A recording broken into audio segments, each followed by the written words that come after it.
Cooking daily. இன்றைக்கி நம்ம இட்லி பொடி எப்படி செய்கிறதுன்னு பார்க்கலாம். நான் இதில் ஒரு ஒரு ஒரு இது உளுந்தம்பருப்பு எடுத்திருக்கேன். சரியா?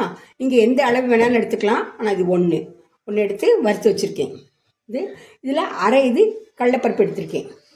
இதில் அரை இது கடலைப்பருப்பு எடுத்திருக்கேன். நீங்கள் எந்த அளவு வேணாலும் எடுத்துக்கலாம். ஆனால் ஒன்றுக்கு அரை கடலைப்பருப்பு எடுத்துக்கணும். அப்புறம் நான் 15 வரமிளகாய் எடுத்திருக்கேன். காஷ்மீரி சில்லி போட்டால் இன்னும் கலராக இருக்கும். நான் காஷ்மீரி சில்லி என்கிட்ட இல்லை, அதனால் நான் போடல.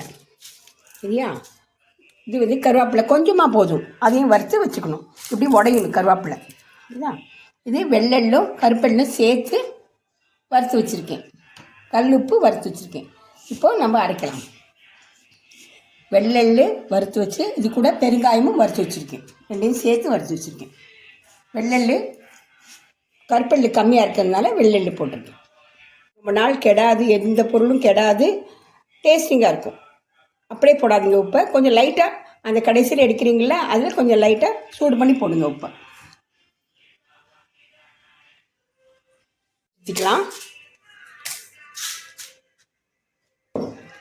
அளவு முக்கியம். நீங்கள் எதில் எடுத்தீங்கன்னாலும் சரி, ஒரு பங்கு உளுந்துக்கு அரை பங்கு கடலைப்பருப்பு போட்டால் போதும். சரியா? எதுக்குமே எண்ணெய் போட வேண்டாம். எண்ணெய் போடாமல் வருங்க. முதல்ல எனக்கு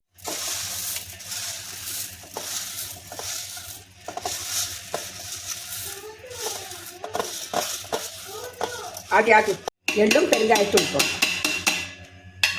போட்டுட்டு ஒரு சுற்றலாம். இருக்கக்கூடாது, நைஸாக இருந்தால் நல்லா இருக்காது. ஓகே, நல்லா ஸ்டோர் பண்ணி வச்சுருங்க.